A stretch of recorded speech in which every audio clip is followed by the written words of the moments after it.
tersebut disebut dengan gerak refleks. Nah, gerak refleks ini terjadi karena sistem saraf bekerja sangat cepat untuk melindungi diri dari bahaya.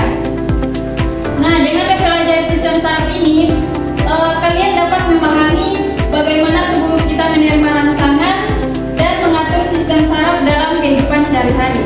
Setelah mengikuti pembelajaran ini, siswa diharapkan mampu mengidentifikasi struktur neuron, menjelaskan mekanisme impuls, membedakan gerak sadar dan gerak refleks, serta membedakan sistem saraf pusat dan sistem saraf tepi, serta gangguan sistem pada sistem saraf manusia. Nah, di pembelajaran kali ini kalian akan belajar dengan menggunakan model problem based learning atau model PBL. Nah, kalian akan belajar melalui kasus, diskusi, penggunaan media, dan LKPD.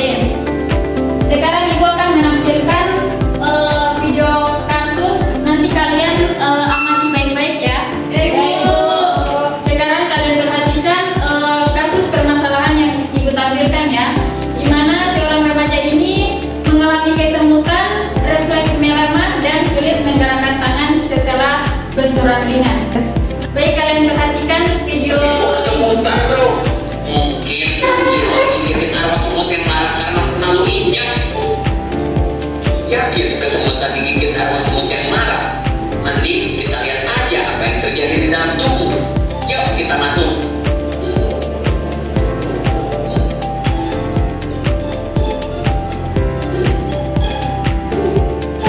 Ya ampun, macet apa lagi nih?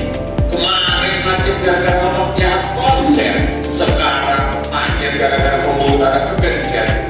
Nah, ada-ada aja.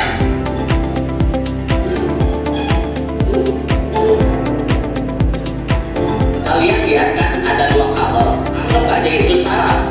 Yang ini saraf sensorik yang tugasnya ngirim info ke gua. Kalau yang ini saraf motorik. Lewat saraf ini gua ngirim perintah guys.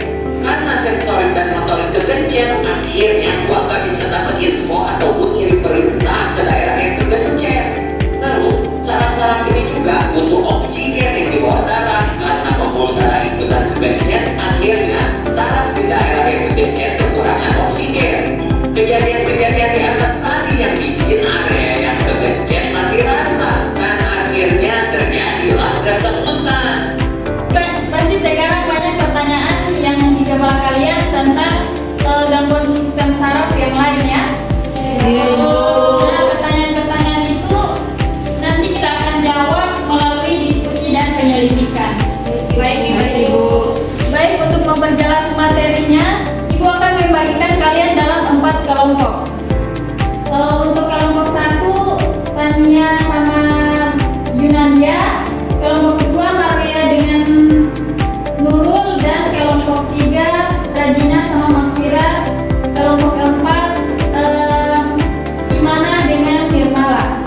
Baik Ibu. Baik, Ibu akan membagikan LKPD ya. Baik Bu.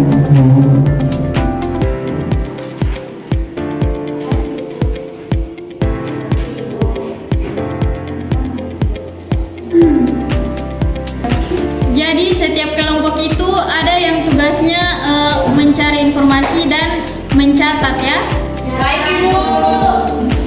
Silakan kalian untuk mengerjakan LKPD itu kalian boleh menggunakan modul, video, dan barcode QR yang sudah disediakan ya. Baik Ibu.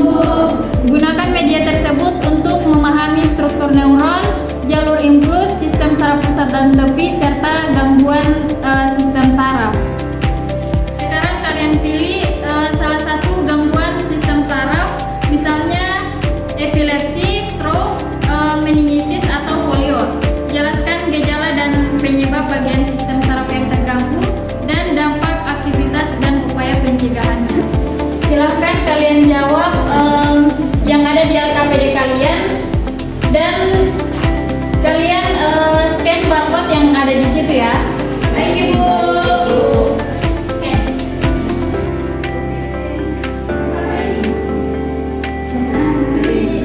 Wanita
Amin.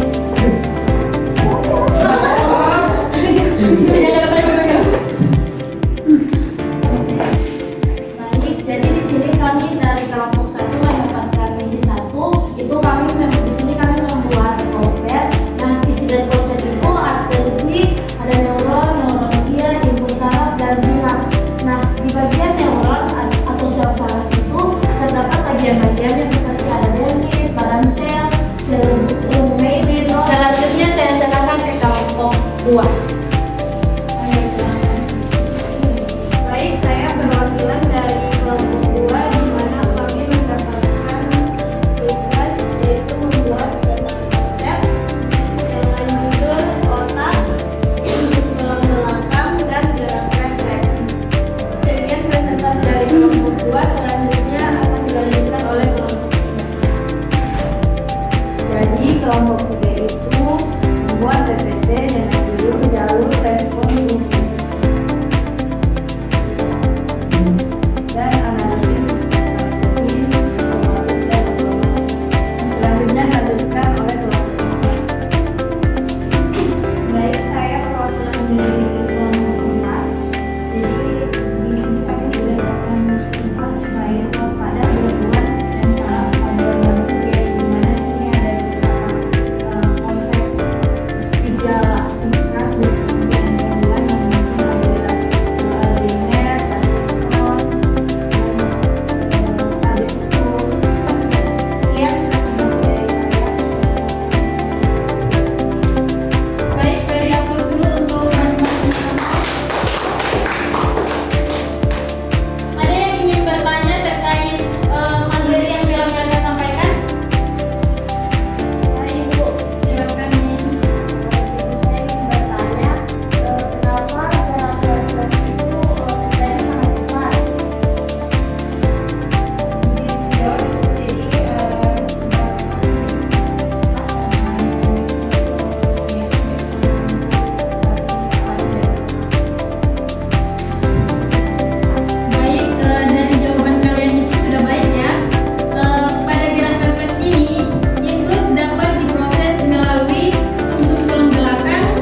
mekanisme penghentian